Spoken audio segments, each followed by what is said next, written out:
Perfect, thank you. Okay, well, a massive thank you everyone for coming today. I appreciate everyone is very busy, and I think you mostly all know me, but I am Paul Killip. I'm the local nature recovery strategy project manager for Leicestershire, Leicester City, and Rutland. So today's about introducing everyone to the local nature recovery strategy here, and also to me, opening up those lines of communication. I'm joined by Georgia.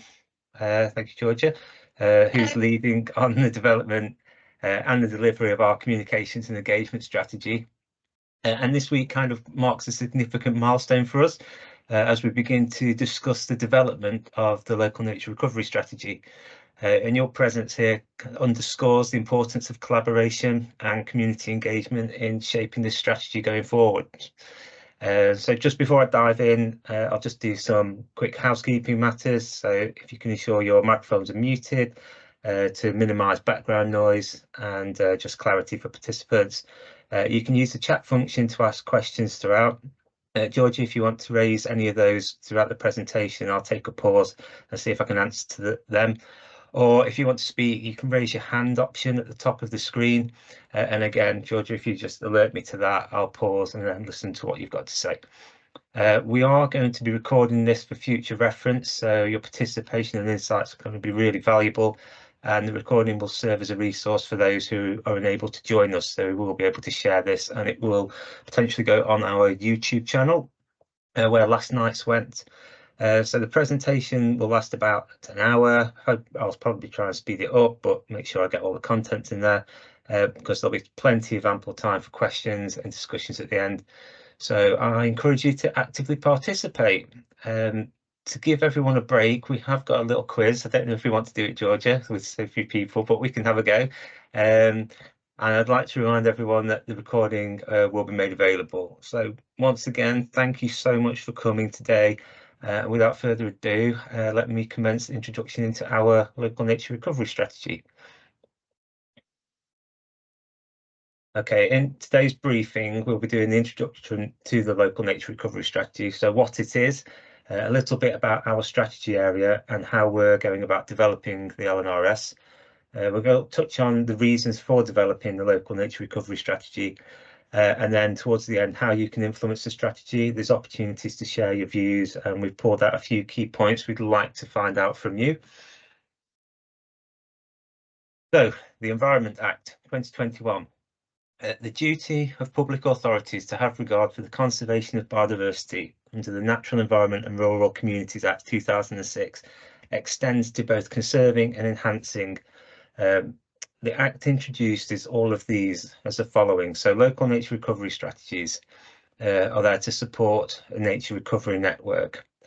There's an increased duty on local authorities to consult on things like street tree felling, strengthening of woodland protection enforcement measures, conservation covenants and protective site strategies, as well as species conservation strategies to support the design and the delivery of the strategic approaches to deliver the better outcomes for nature. There is prohibiting of larger UK businesses now from using commodities associated with wide-scale deforestation, and that regulated businesses are required to establish a system of due diligence now for each regulated commodity under their supply chain and report on those duties. And we've now seen the introduction of BNG, which introduces a mandatory 10% biodiversity net gain requirement for all new developments, and that's subject to the Town and Country Planning Act 1990. And from 2025, it's also expected that biodiversity net gain requirements will begin to apply to national significant infrastructure projects. So the LNRS is just one of these mechanisms, and these are designed to facilitate contributions to the government's commitment to achieving its national environmental targets for air, water, biodiversity and waste. So the LNRS is just one. You may be involved in one or several of these, but it's good to know that they're contributing towards the same targets. And collectively, they will also contribute to the international commitment of protecting 30% of land and sea by 2030. The local nature recovery strategy itself is a new system of spatial strategies covering the whole of England, and it's designed to drive nature's recovery and wider environmental benefits. We're mapping the most valuable existing areas of nature, and I'll come on to that later on as showing you our local habitat map, and establishing priorities. We want to create a local nature recovery strategy that balances environmental goals as well as farming and land management, housing and development, health and well-being, and several other factors. And working together, we'll find solutions and map those proposals for specific actions. So set out in the statutory guidance provided by DEFRA and through Natural England, the overall purpose for developing the LNRS is to agree priorities for nature's recovery, map the most valuable existing areas for nature, and map specific proposals for creating or improving habitats for nature and wider environmental goals. We're developing a statement of biodiversity priorities alongside the local habitat map. The statement, or the strategy area description, will describe the strategy area and its biodiversity and the opportunities for recovering or enhancing biodiversity in the strategy area. Priorities for recovering, enhancing biodiversity, including contributions to other environmental benefits, and will propose potential measures relating to those priorities. So, as I mentioned, these cover the whole of England, and there are 48 local nature recovery strategies, and we're getting more people in. Great. So yeah, 48 RAs make up the whole of England with no gaps. Each strategy will be local and have measures and priorities that reflect the region, but each RA must work closely with its neighbouring RAs to ensure that measures and proposed actions at boundaries align with each other. So you can see us there nicely highlighted in green, area 19. We've got eight neighbouring authorities who we're working with. So that's Staffordshire, Derbyshire, Nottinghamshire, Lincolnshire, Cambridgeshire, North and West Northants, and Warwickshire. We meet with them regularly. We've got part of a Midlands responsible authority network, and we've also set up subgroups so we can keep in touch with each other. So working with our neighbours, we're thinking a lot about our cross-boundary working and aligning our priorities and measures. We know that we need to consider how land management, species ranges, habitats, they're not confined to these administrative boundaries. So as well as cooperating on actions for the present, we also need to build in climate adaptation and mitigation to allow things like species migration due to climate pressures. We're working with our catchment partners, the Trent Rivers Trust, East Mercia catchment partnerships, as well as National Forest Company and Forestry Commission and others who have land, who have vested interests in cross-boundary working, and we need to align those to make sure that the local nature recovery strategies and nature recovery networks work long term.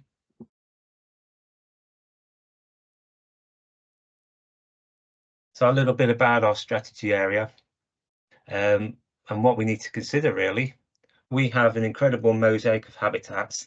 There isn't really an inch that isn't important for something, whether it's food security, delivery of products, housing, transport, and the environment itself. We've used the most up-to-date and accurate data available to create a habitat data layer. So we can explain this at the end if you're unfamiliar, but our habitat data layer is made up of the most up-to-date phase 1 and UK HAB mapping, National Forest Inventory 21, as well as UK Priority Habitats Inventory, EA LiDAR vegetation data, and Living England data. So it might not copy well over into this PowerPoint, but hopefully you get the idea. It shows our core habitats are predominantly mixed agricultural land. We have the thriving Leicester City, as well as urban and rural towns and villages. Very important woodlands and forests, and wetlands, which include rivers, canals, lakes, reservoirs, catchments and ponds. And this is just our starting point for discussions on mapping. These core habitats can obviously be split down further, and there's around 40 specific habitat types covering our strategy area. We will use a live version of this map to engage with you, show the rationales for why priority areas are being proposed, as well as priority measures. We're going to use many other data layers, such as flood management plans, catchment plans, farms in stewardship, and local plans, as well as BNG banks, to identify future opportunities and constraints to make sure that where we do propose areas for importance for the local nature recovery strategy, that we factored everything in. Moving on. So as well as our local habitat maps, which are the evidence-based models which we'll use, today we're also introducing you to the very early stages of our LNRS development. And to ensure we make the right decisions, we know we need to engage with the broadest audience we can and ensure everyone's voices are heard and captured. So making space for nature in Leicestershire, Leicester and Rutland is part of our new logo. Making space for nature comes from our Lawton report and the call to make space for nature. So in essence, we're answering that call. We want the strategy development and long-term delivery to have support and collective buy-in. So we're showcasing our local nature recovery strategy in ways to bring visibility to the strategy area. This is just our first engagement map, showing just a few key areas of interest. We're going to work on other versions and try new innovations to bring the strategy to life for a wider audience. But yeah, just pulling out a few key facts. We really wanted to talk about the Allerton project, and Joe, I know you're here today, but it's just an incredible project researching the effects of different farming methods on wildlife and the environment. I think we're right at 320 hectare farm, identifying practices that deliver multiple benefits for the rural landscape and increasing biodiversity. Very important project and something that we wanted to showcase on here, so we hope that's okay. But amongst the landscape, we have 35 nature reserves covering over 1,200 hectares of rich habitat, as well as the national forest spanning through northwest Leicestershire and Charnwood into Derbyshire and Staffordshire. Really important woodlands and farmlands connecting Charnwood to Needwood. Rutland Water over in the east is such an important national and international site for wildlife, with over 25,000 wildfowl wintering there. And the nature reserve itself covers 1,000 acres with 9 miles of shoreline, doing incredible work, especially the internationally known Rutland Osprey project, which has been an absolute triumph. When we take this out to the wider public and the communities in the cities, we really want to focus that we are here in the heart of agriculture in England, and the farming landscape includes over 2,000 farm holdings, over 190,000 hectares, providing food security for the country. And alongside it, we have incredible areas for geodiversity, such as Charnwood Forest, including the Beacon Hill and Bradgate Park and Swithin Wood, as well as the Lyfield Forest, which is home to, I think, no less than 23 ancient woodlands and includes the whole of the Ibrook catchment area. Dotted in between all of this, we have currently 1,000 local wildlife sites, which really are the grassroots of nature conservation, linking together these really important habitats. And we could fit so much more onto this map. It's a really important, exciting area with lots of opportunities. Watch this space for more. Now, Georgia, did you want to do the very quick quiz, or would you like to give everyone a break from my voice? Let's go for it. Right, okay, folks. So I've just popped some. Here we are. Sorry, doing my screen share. Just popped some. Can you see this screen now? Hopefully, you can see that screen.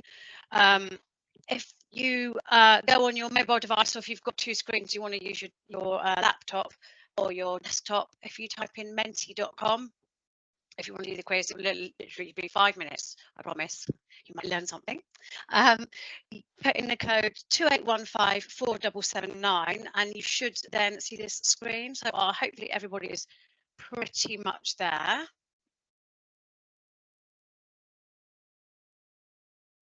Okay, I'm going to go to the first question, and that should come up on your screens in front of you.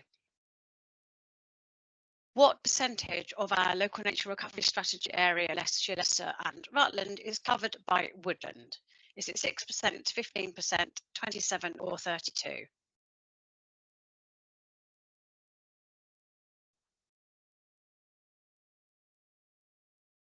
Any more votes coming in? 5 out of 8 so far. If you missed the code at the beginning, it's up at the top of the screen, menti.com, and it's 28154779. Okay, I'll assume all the votes in. The correct answer is 15%. Moving on then, how many nature reserves, now were you listening to Paul just now, how many nature reserves are there in the area? Is it 12, 35, 51 or 72?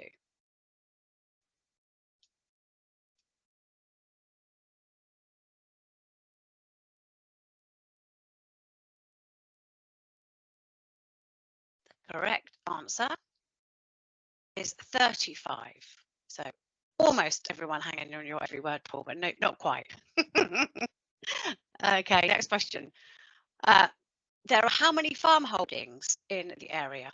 622, 1,395, 2,167 or 3,845?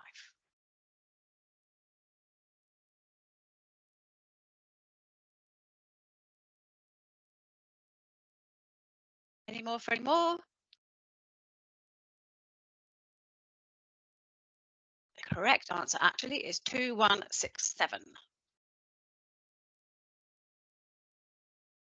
Next question, what percentage of the LNRS area is covered by a site of special scientific interest? Is it up to 2%, 2 to 6%, 6 to 9 or 9 to 12?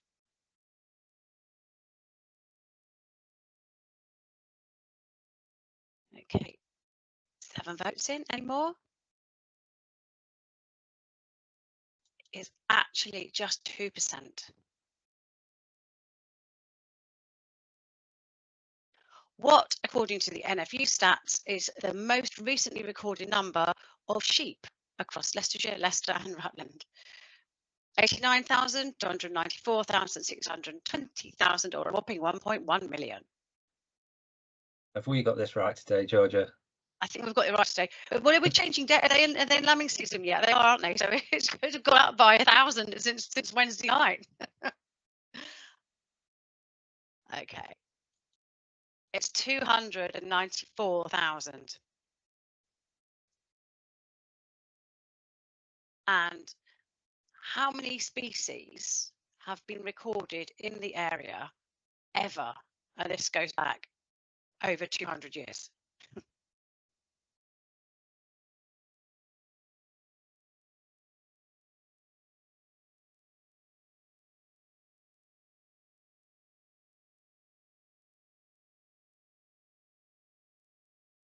The correct answer is 13,000. So that's a hell of a record for everybody, Paul and colleagues, to get to a long list, let alone a short list of priority species from. And that is the end of the quiz. So I'll hand you back to Paul now. Thanks very much. Well done, everyone. Thank you, everyone. Oh, thank you, Owen. Yeah, we wanted to put something in just to break up the monotony of my voice, of which you've got another 30 minutes of now. But I think in the last few months, developing the local nature recovery strategy and just bringing together pieces of information, you realise how interesting, exciting and diverse this area is. And we wanted to just bring a few of those key facts together. It is such a really important area for farming, for residents and also for nature. Yeah, without further ado, we will go back into this. So we want to, I think, for anybody who's just joined us as well, this is the introduction to the local nature recovery strategy here, and we want to give you a sense of how we're developing it and how you can be involved. This really is a partnership going forwards, and over the next few months there'll be a lot more information coming out. Can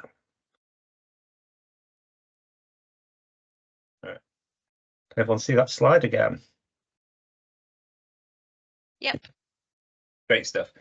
So we just wanted to show you a very, very quick overview. We've been working behind the scenes to get to this stage to launch our local nature recovery strategy to the wider audiences now. But our approach to developing this has been one really of cooperation and collaboration. We will continue to take the approach to involve the right people at the right time. We started by creating a small team and kind of in a sense treated this as our pilot. It certainly is our first go, but this is a reviewable strategy. The goal is by the end of developing this strategy that we have brought together all of the right people and we've established governance structures that work. So then we'll be able to bring those people back together for future reviews. So I just want to touch on the top ones really, but let me talk through some of these working groups. So our data management group is really the keeper of all the information. So that's our local records centre and myself and a few other people there. And we are using data to create draft documents for wider consultation this year.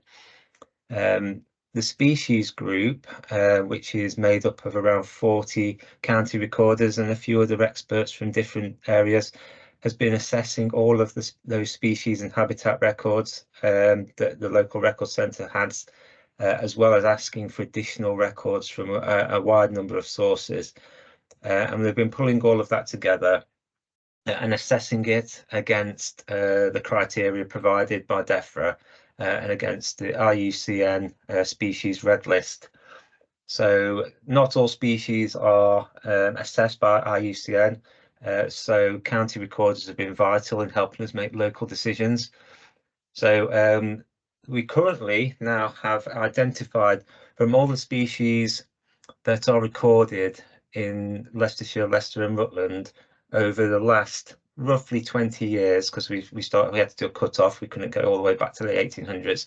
But anything that's been recorded and is locally important, they've assessed those species and species that have been deemed to either be at risk of extinction, near threatened or vulnerable, or locally significant.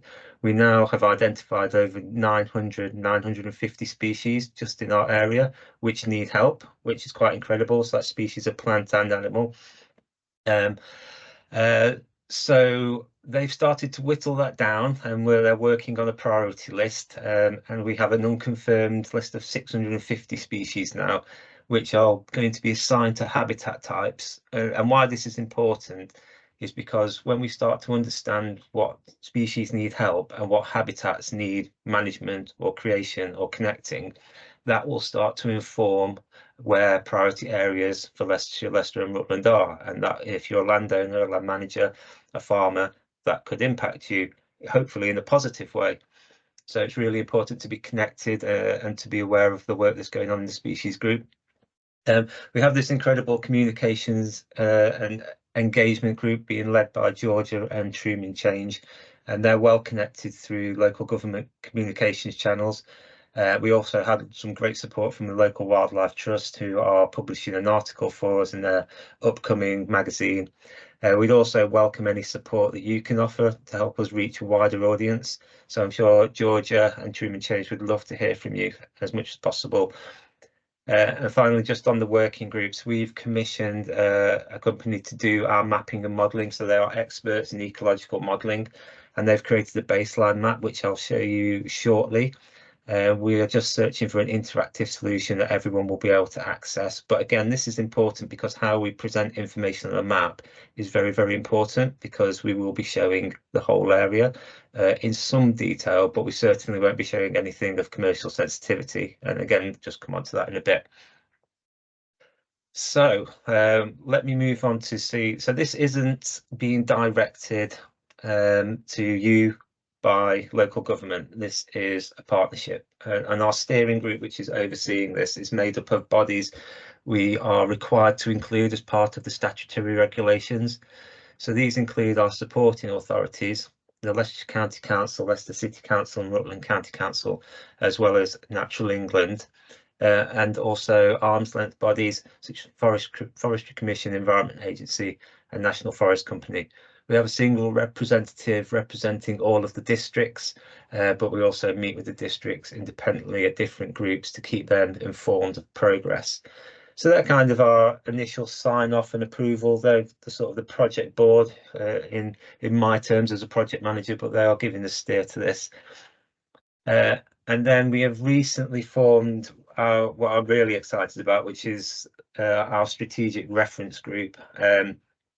We have one eye on the future delivery group and really strong partnerships, and we've brought together these representatives as initial members. We met last week for the first time, and we're very open to new members joining after some initial discussions. So this group will provide strategic guidance. It's going to help us understand the opportunities and challenges that each sector faces before we make decisions and go consulting with wider audiences. So as well as the representatives from the steering group, we've also now got the National Farmers Union, the CLA and the Wildlife Trust. And again, like I say, we're expecting more people to join that and help form a really strong future delivery partnership. We don't know what that will look like or what it will be called yet, but there's a real opportunity here to work together to develop this strategy. I'll keep this process very simple, but I just want to make everybody aware, if you haven't seen this, because this is the process which will be followed for future reviews as well. It's a 5-step process in statutory guidance of how to produce an LNRS. So we're currently at step 1 and step 3. Step 2 is for future reviews, so we won't focus on that. We've created a local habitat map, and now I need to show you, and we need to get that onto an interactive format. And an area description, so how to describe the strategy area and its biodiversity, is being developed. We've had support from the NFU, from the Wildlife Trust, local government departments and experts, and we're creating a description of the area which is written by experts from different sectors, so it really reflects the opportunities and challenges of the area. That's these steps, and that's what we're doing now. We're really at the very early stages, just primary work, raising awareness of the LNRS and bringing a few little bits to you now. Steps 4 and 5, where we begin to agree and identify priorities and potential measures and start to map those priority areas, is going to come later, from May through to July. So I just wanted you to see the process, really. And a little bit more about what the local nature recovery strategies are, because I guess people think, and having lots of discussions, it's yet another strategy, it's yet something else implementing change, and that's not really the case. It's not trying to reinvent the wheel.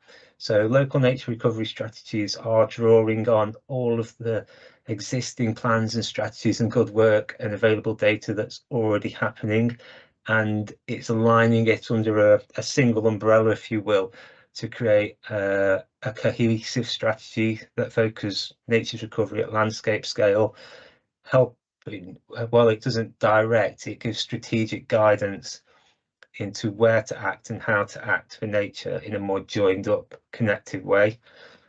So we've currently assessed 95 plans and strategies that are out there in the world, mostly from local government and key partner organisations. And from that, we've drawn out 400 priorities, which we're working our way through to identify common ground and where important sector specific priorities need to be considered.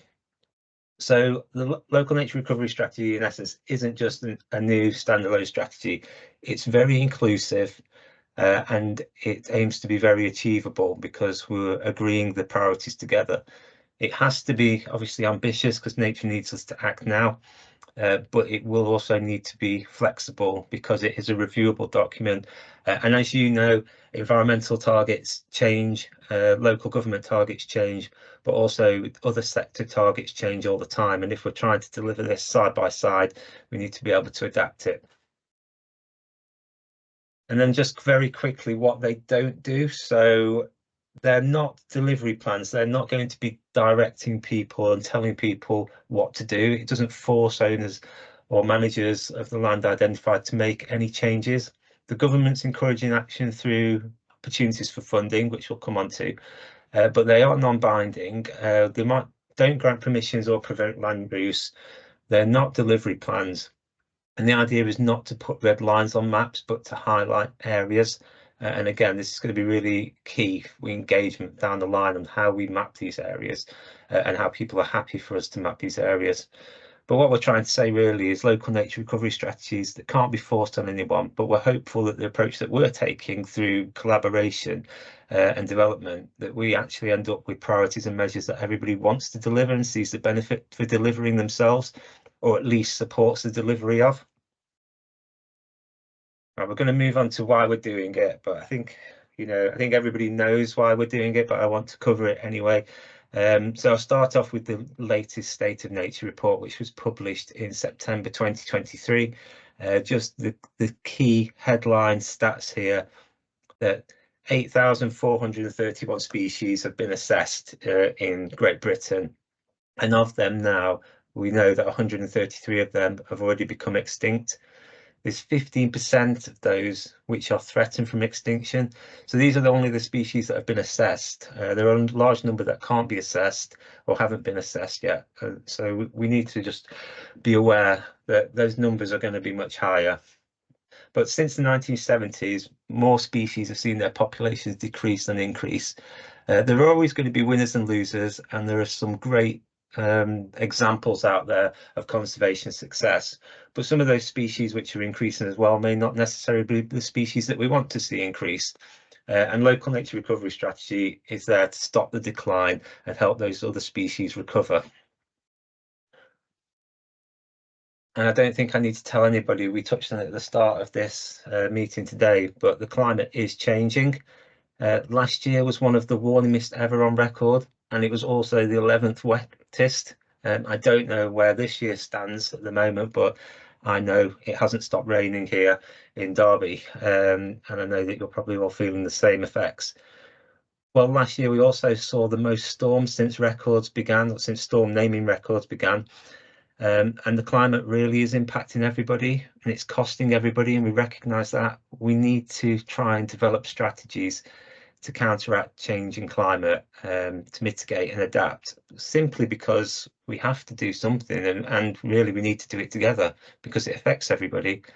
I was told yesterday that the average global temperature rise has been 1.2 degrees, but here in Leicestershire and Rutland, the average increase has been 1.8 degrees. And predictions say that globally we're going to hit 4 degrees by the end of the century. So I don't know what that was going to look like, but 8 of the last 12 months last year were warmer than average. We had the hottest June on record since the 1800s, but July and August, weirdly, were cooler and wetter, and that's becoming an annual trend. Scientists are telling us this is 150 times more likely now due to human-caused climate change, and we're expected to reach or exceed those annual temperatures in at least 33% of the year if the climate stays the same. So it's not looking good, and we know that we've got to do something. It's about mitigation, adaptation, and innovation, and working together to solve the crisis. We were having a think about this. So intense weather is 150 times more likely now caused by humans. How much of that can we actually reverse? I know everyone has environmental objectives, and there are some superb examples out there to be really proud of, but it's not stopping our growing population with increasing demands on housing, food, water, jobs and services. That puts increasing pressure on you and on everybody to deliver. The environment often takes the brunt of our actions, and that's resulting in biodiversity declines and weakened ecosystems, which is just compounding the issues that everybody's facing. We know that the primary drivers are habitat loss, overexploitation, climate change, pollution, and invasive species. And really, when we look at it, even though everybody's investing so much time and effort into environmental initiatives, it really is an uncoordinated response, because each sector has its own priorities and its own targets to meet. And we hear it often, and we heard it last week, that if we had more time, more money and more resources, we'd do more. And we appreciate that that's not always available, especially for additional environmental measures. But we do see local nature recovery strategies as a solution, and it's a solution that we'll work on together. So local nature recovery strategy, especially I can speak proudly that our local nature recovery strategy will form a coordinated response to biodiversity loss across the strategy area. So when we identify existing priorities, whether they're farming, land management priorities, whether they're housing and development priorities, whether they're health and well-being or other priorities. There'll be ones that we agree together, we'll find common ground, we'll find measures and priorities that can be delivered alongside or in support of existing measures, and that's why they'll work. Additionally, we are aiming to create really strong and new partnerships. We don't have many really strong big partnerships delivering this kind of work in Leicestershire, the city and Rutland, but we have an opportunity to do that. And through those partnerships, we want to be able to provide or make it easier to access knowledge, skills, resources and funding to make all of this achievable. So our strategy is going to be tailored around local challenges and opportunities. So those local measures are things that we can deliver. They have to be ambitious, but they have to be achievable, inclusive. We can't solve national problems or global problems here, but we can contribute to national environmental objectives, and that's what we need to do. So where possible, we want to identify and deliver nature-based solutions to solve problems. Flooding obviously is a huge one that we could address.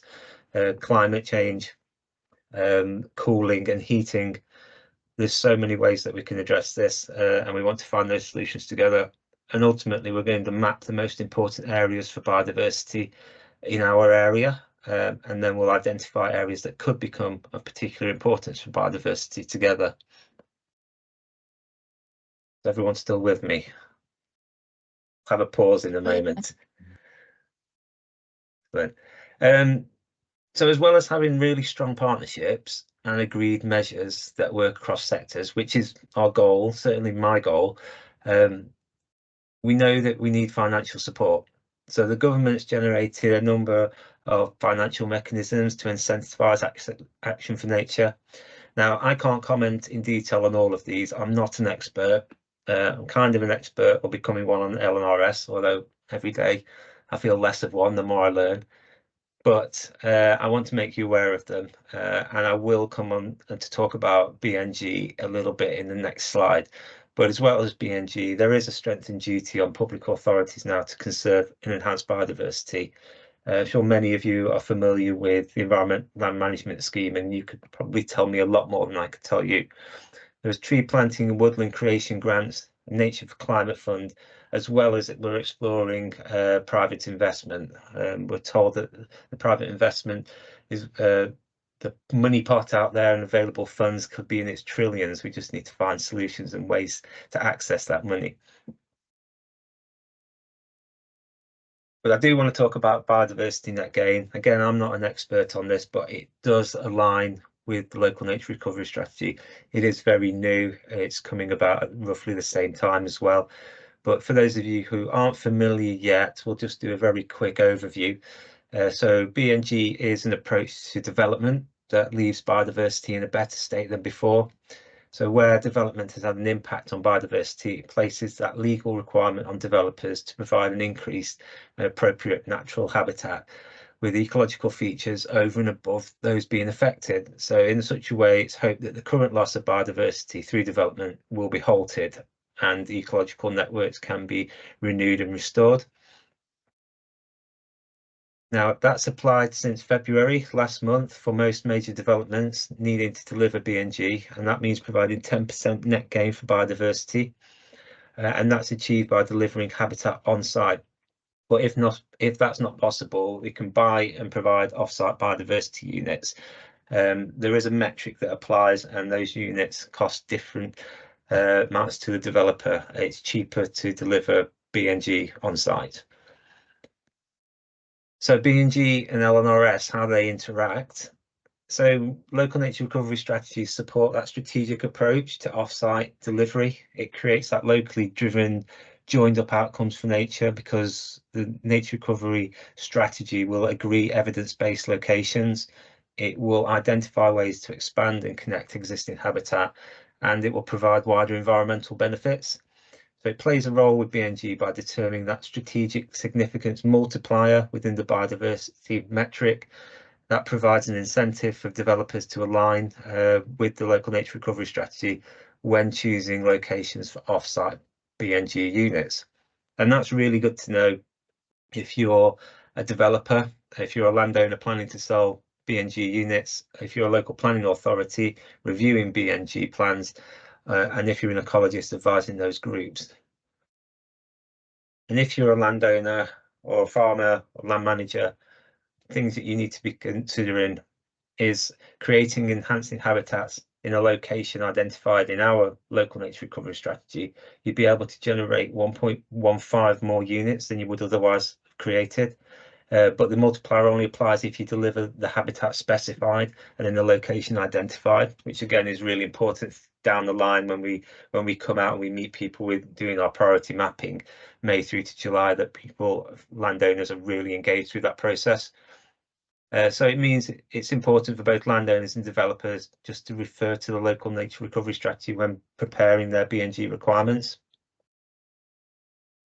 We'll take a break in a very short second, but just before we do, I just wanted to talk a little bit about why or how farmers, businesses, land managers may be affected by our local nature recovery strategy. So I'll show you in a minute our local habitat map, and it will map areas and map proximity to important areas, priority areas, and nature reserves, triple SIs and local wildlife sites. We won't, like I mentioned, we won't be showing commercially sensitive information, but it's important that you're aware that we are making maps visible. The BNG, as we just talked about, metric is applied in those, I should say, priority areas, not our strategy area. The overarching priorities, when agreed for Leicestershire, Leicester and Rutland's LNRS, will endeavour to support your existing priorities, and it will provide strategic advice for that coordinated action at landscape scale. That's what we want to achieve. And the measures that we'll propose should be, if we get this right, deliverable alongside your day-to-day objectives. We want them to complement land management techniques and methodologies, and we don't want it to impact your ability to meet your targets. So our local nature recovery strategy should be attractive to those wanting to access funds and those providing funding.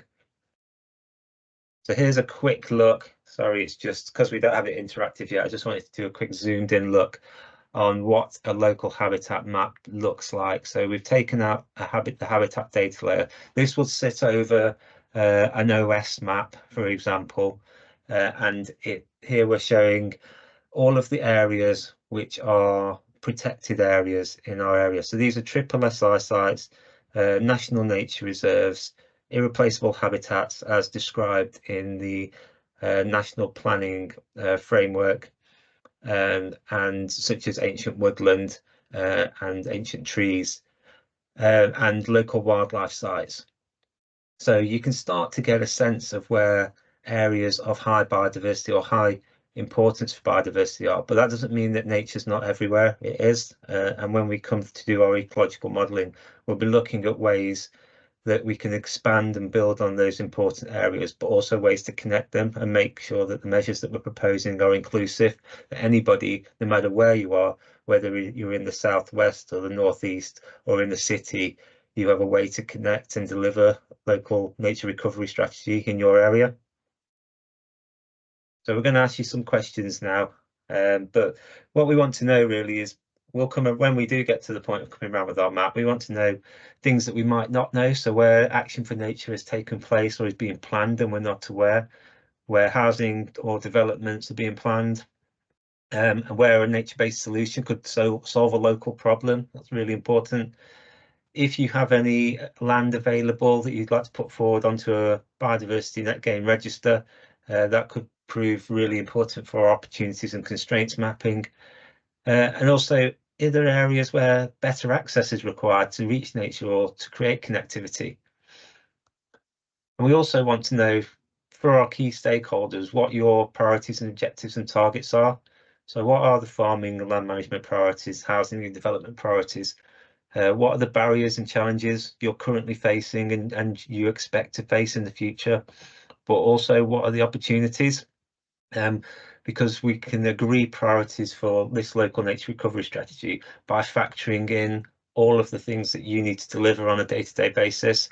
So our process really is to gather all of this information, put it into our local nature recovery strategy development machine, find common ground, and out the other side we'll have agreed local nature recovery strategy priorities and measures that work for everybody, that can be delivered alongside your day-to-day, but contribute to those national environmental objectives and the wider benefits first and foremost. And I think we've got the right people around the table.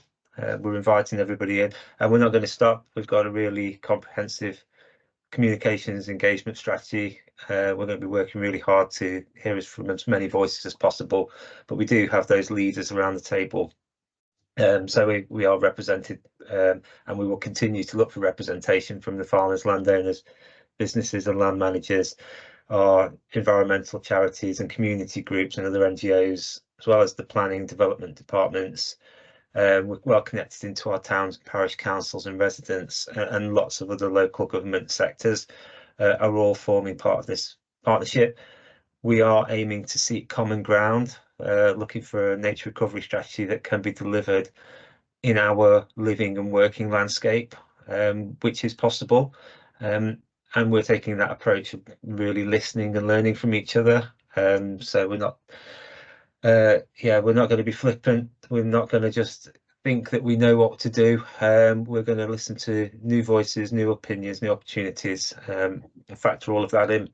I did want to talk a bit about the future plans and how we deliver and monitor this. I know we've got the university here today, but speaking with county recorders and all those people who do great work, the volunteer networks, we have an aging population of people who are doing things when they retire, who are really feeding into the data and the capture for local nature recovery strategies. All the information we're using now, a lot of the information we're using now, not all, is provided by volunteers. And we want to make sure that the future is bright, that we can monitor the local nature recovery strategies. So we'll be looking at ways to engage with universities, with schools, with education outlets, bringing this to life, showing people what the important species, important areas are, what's important for our strategy area, making them aware at a young age, getting them engaged so they can deliver this for decades to come. And that will help us make good informed decisions. We do just want to create as many opportunities for partners to get involved in this as possible. And then finally, other ways that you can kind of influence. We touched on this a bit, but we are creating what in essence are called long lists. And these are lists of everybody's priorities, ideas for what will work for a local nature recovery strategy, the types of species and habitats, and the language we use and how we sell this to our core audience. So starting in May, we are going to be getting out and we're going to be coming to where people live and work. There will still be opportunities to do things online, but we'll be there day, weekend, evening, wherever people need us to be, to show people what we're proposing, what the strategic reference group and those core members have proposed and the common ground that we found, and to get buy-in. So we're looking at the priorities and measures and what the actions are that could make a contribution to nature's recovery and wider environmental benefits. You'll get a chance to see the priority species and habitats and understand and really understand the rationale for making those decisions. We'll have that narrative which describes our area and its biodiversity, and you'll really get to see what the opportunities are, and start to think about that delivery side of things and how it would work and how it might affect you. We will bring all of these out along with the local habitat map and the areas that we start to map as important areas for nature, so you'll get to see how that will affect you. As Joe mentioned, it's going to be really important about how we get this right, because there will be people who see this as winning or losing, whether they're in or out of a priority area. So how do we make more winners, or at least get people to buy into this? And during these meetings, you'll just be able to help us shape these decisions. So we'll start with these long lists, these priorities, these proposed measures, and through discussion, we'll find out our shortlist, what our actual priorities are, and how the LNRS will be delivered. So we have a survey now live, which you will be emailed to, but it is on our website, and we can probably put the link in the chat. And this is open to the key stakeholders at the moment. And there is a public survey going live next week on the 27th. We are looking, these are just view seeking engagement at the moment, March to April. So with the surveys, also looking at focus groups, tailored briefings as we do today, and other interactive discussions. And then June to July, or May, June and July, really focused engagement, agreeing those priority measures. And that, like I say, there'll be workshops, co-creation sessions, one-to-ones. I think we're doing some interviews as well, and focus groups with residents. So watch out for those. You're on our mailing list now, so we'll make sure we get these out to you. Over the next few days, we've got three of these webinars planned for commercial landowners, farmers, land managers, businesses, developers. If we don't get a really wide, broad group of farmers and land managers in, we'll probably put some more on. I'm willing to put some more on. I don't know if it will work, but we'll try our best to get out to as many people as possible for the initial engagement.